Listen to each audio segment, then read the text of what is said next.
रायगडच्या रोहा तालुक्यामध्ये 2 बालविवाह रोखण्यामध्ये पोलिसांना यश आलंय। गायचोळे आदिवासी वाडीवर 17 वर्षीय मुलीचा विवाह होणार असल्याची माहिती पोलिसांना मिळाली। यावेळी पोलिसांनी पालकांचं समुपदेशन करून तो विवाह थांबवलाय। याच परिसरात पूर्वनियोजित बालविवाह रोखण्यातही पोलिसांना यश आलं आहे।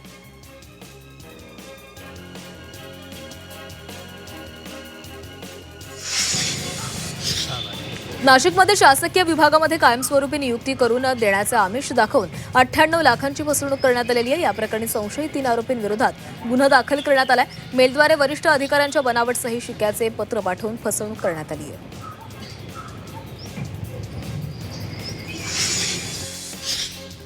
भेसळयुक्त दुधाचा पुरवठा करून नागरिकांच्या आरोग्याशी खेळणाऱ्यांना चाप बसवण्यासाठी अन्न आणि औषध प्रशासनाकडून कारवाई केली जाते। मागील आठवडाभरापासून एफडीएनं दूध भेसळ करणाऱ्यांविरोधात मोहीम तीव्र केली आहे। वर्सोवा इथं कारवाई करून दुधामध्ये भेसळ करणाऱ्या 5 जणांना अटक करण्यात आली आहे।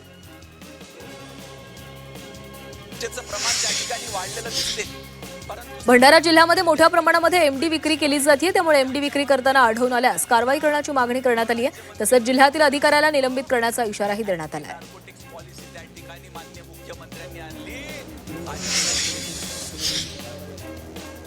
पंढरपुरातील करमाळ्यामध्ये प्रवास करणाऱ्या नागरिक आणि महिलांना लुटणाऱ्यांना पोलिसांनी अटक केली आहे। या आरोपींकडून 6.5 तोळे लुटलेले दागिने मिळवण्यात पोलिसांना यश आलेले आहे। पोलीस असल्याचं भासवत हे आरोपी नागरिकांकडून सोनं चोरी करत होते।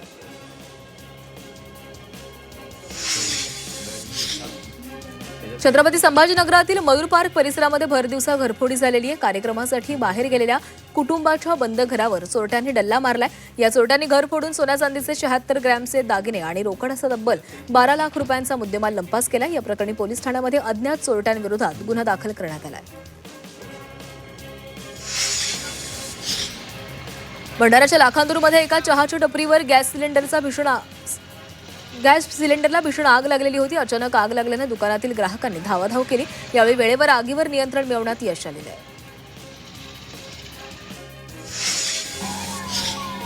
छत्रपती संभाजीनगरामध्ये रस्त्यावर उभ्या असलेल्या कारनं अचानक पेट घेतला। यावेळी अग्निशमन विभागानं वेळीच धाव घेतल्यानं आग नियंत्रणामध्ये आली। या घटनेमध्ये कार संपूर्णपणे जळून खाक झाली आहे।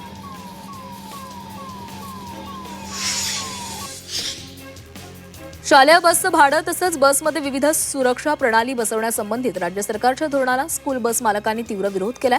सरकार नवनवीन धोरण राबवून विद्यार्थी सुरक्षिततेच्या नावाखाली स्कूल बस मालकांना त्रास देत असल्याचा आरोप स्कूल बस ओनर्स असोसिएशननं केलाय। जालन्यातील घनसावंगी तालुक्यातील गुंज बुद्रुक इथं अतिवृष्टीग्रस्त शेतकऱ्यांनी जलसमाधी आंदोलन केलं होतं आणि अखेर दुसऱ्या दिवशी हे आंदोलन स्थगित करण्यात आलं।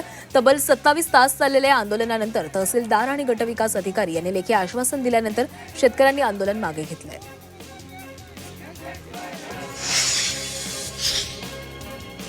बेस्ट उपक्रमाला 2025-26 या आर्थिक वर्षामध्ये मुंबई महापालिकेकडून 1000 कोटी रुपये निधी देण्यात आलेला आहे। बेस्ट उपक्रमाच्या 2000 इलेक्ट्रिक बस गाड्यांच्या प्रवर्तन करण्याच्या प्रकल्पाच्या खर्चातील 5% निधी मुंबई महापालिकेला द्यावा असे निर्देश राज्य सरकारने दिलेले होते।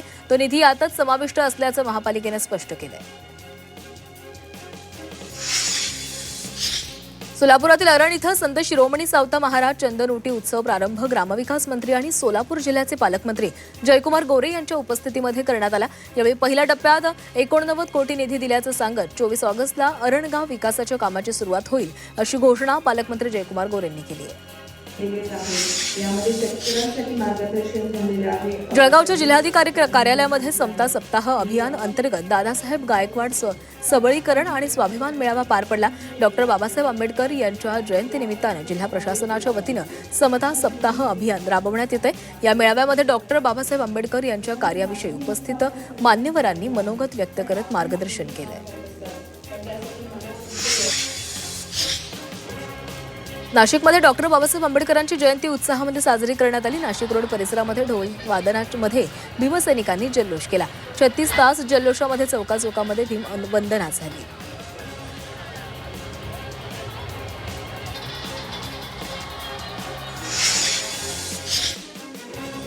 एप्रिल महिनाही प्रचंड तापदायक ठरतोय। मुंबईमध्ये एप्रिल महिन्यातील कमाल तापमानाचा पहिला उच्चांक नोंदवण्यात आलेला आहे। 36 अंश सेल्सिअस कमाल तापमानानं मुंबईकरांना चटके देत घाम काढलाय।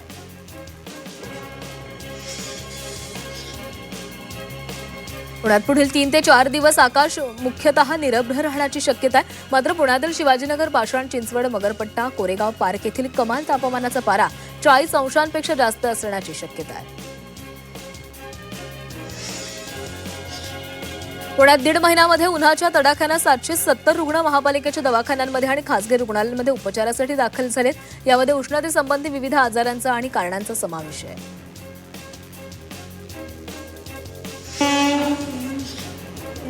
छत्रपती शिवाजी महाराज टर्मिनसहून बंगळुरूसाठी नवीन वंदे भारत स्लीपर ट्रेनला मंजुरी देण्यात आली आहे. याचवेळी राज्यांतर्गत गाड्यांच्या मागणीकडे दुर्लक्ष करणाऱ्या रेल्वे मंत्रालय आणि प्रवासी संघटनांनी संतप्त प्रतिक्रिया नोंदवलेल्या आहेत. तसंच कोकण, कोल्हापूर, नागपूर, पुणे या विभागांसाठी मुंबईहून पुरेशा प्रमाणात गाड्या सोडण्याचा निर्णय सरकार का घेत नाही असा सवाल प्रवाशांनी उपस्थित केला आहे. उन्हाळी सुट्टीमध्ये गावी जाणाऱ्या प्रवाशांसाठी मध्य रेल्वेनं अतिरिक्त 168 उन्हाळी विशेष गाड्यांची घोषणा केली आहे. यात एकही महाराष्ट्र राज्यांतर्गत गाडी नसून सर्व ट्रेन मुंबई, पुण्यातून परराज्यांमधील प्रवाशांच्या सोयीसाठी धावणार आहेत. त्यामुळे राज्यातील प्रवासी रेल्वे प्रशासनाविरोधात तीव्र संताप व्यक्त करण्यात आला आहे. रेल्वे प्रशासनानं गाडीच्या अंतर्गत भागामध्ये सूचना लिहिण्यासाठी मराठी भाषेचा वापर टाळल्यानं नव्या वादाला तोंड फुटलंय. ट्रेनमध्ये हिंदी आणि इंग्रजी भाषेचा वापर केला असून मराठी भाषेचा वापर केवळ डब्यांची ओळख स्पष्ट करण्यासाठी दरवाजाबाहेर केलेला आहे.